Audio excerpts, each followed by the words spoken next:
सम्मानीय साथियों नमस्कार। आज मैं आप लोगों को एवं शिक्षा मित्र ऐप के 12.8 वर्जन में समर्थन फॉर्म भरते समय आ रही समस्याओं का समाधान कैसे करें, इसके बारे में मैंने पूरा अध्ययन कर लिया है।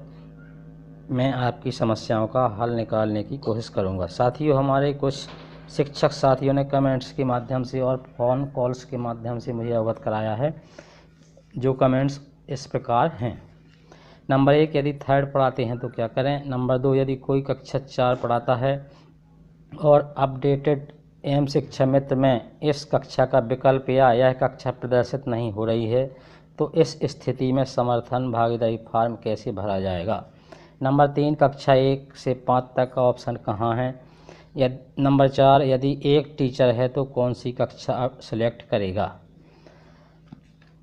साथियों, इस समर्थन फॉर्म भरते समय लगभग 3 से 4 समस्याएं आ रही हैं, जिसको लेकर मुझसे कई शिक्षक बंधुओं ने फ़ोन पर भी चर्चा की है। साथियों, यदि आप मेरे चैनल पर नए हैं तो वीडियो के नीचे लिखे सब्सक्राइब को दबाकर सब्सक्राइब कर लें और घंटी को दबा दें। इससे आपको हमारे आने वाले वीडियो का नोटिफिकेशन मिलता रहेगा। तो चलिए साथियों, इस समर्थन फॉर्म को भरते समय आ रही समस्याओं का हल निकालते हैं। साथियों, पहली समस्या यह आ रही है कि साप्ताहिक और मासिक जानकारी को भरने के लिए एक बार कहा जाता है, लेकिन उसको बिना भरे जानकारी आगे ही नहीं बढ़ती। तो इसका समाधान यह है कि आप साप्ताहिक और मासिक जानकारी के कॉलम में जानकारी प्रतिदिन भरते जाएं, लेकिन जो जानकारी पहले दिन भर दी है उसी को एक सप्ताह या एक माह तक भरते जाएं। इसका समाधान यही हो सकता है। दूसरी समस्या मुझे एक साथी ने बताई कि मैं कक्षा 6, 7, 8 को पढ़ाता हूं। मेरे एवं शिक्षा मित्र ऐप में समर्थन फॉर्म शो नहीं हो रहा है।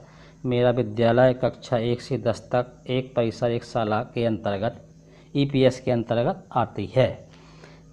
तो साथियों, यह समस्या इसलिए आ रही है कि हाई स्कूल और हायर सेकेंडरी इस शालाओं में हमारा घर हमारा विद्यालय लागू नहीं है और सभी शालाएँ एकीकृत हो गई हैं। ऐसे शिक्षक जो माध्यमिक में पढ़ाते हैं उन्हें ये समस्या हो रही है। इसके लिए आप एक काम कर सकते हैं, किसी साथी के मोबाइल से 12.5 वर्जन शेयरिंग के द्वारा अपने मोबाइल में डालकर इंस्टॉल कर लें और उसी से फॉर्म भरते रहें। इसका भी यही समाधान हो सकता है। साथियों, अगली एक समस्या यह बताई जा रही है कि प्राथमिक माध्यमिक शिक्षक कक्षा 1 से 5 तक 6 से 8 तक पढ़ाते हैं या कोई शिक्षक 2 कक्षाओं को पढ़ाते हैं, लेकिन ऑप्शन सिर्फ एक ही कक्षा का आता है।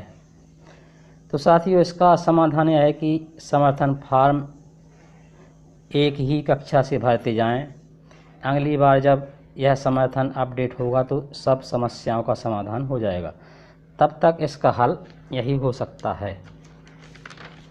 अगली समस्या यह है कि जो शालाएँ कक्षा 1 से 8 तक एक परिसर एक शाला में आ गई हैं, उनमें भी पदस्थ प्राथमिक शिक्षकों के ऐप पर 6 से 8 तक के ही ऑप्शन खुल रहे हैं और कक्षा 1 से 5 तक के ऑप्शन नहीं खुल रहे हैं।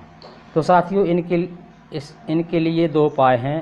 पहला तो ये कि आप पुराने वर्जन से ही समर्थन फॉर्म भरते रहें और दूसरा उपाय यह है कि कक्षा 6 से 8 तक के ऑप्शन से ही फॉर्म भरते जाएं।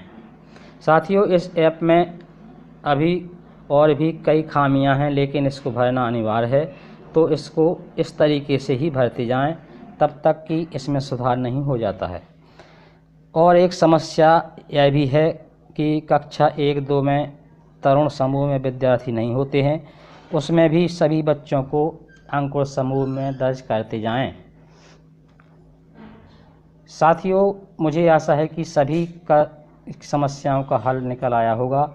इसके अलावा इसमें अभी और कोई विकल्प नहीं है, क्योंकि इसमें 12.8 वर्जन को जिसने अपडेट कर लिया है उनके मोबाइल ऐप में एवं शिक्षा मित्र ऐप में अब और कोई पिछला वर्जन डाउनलोड नहीं हो रहा है।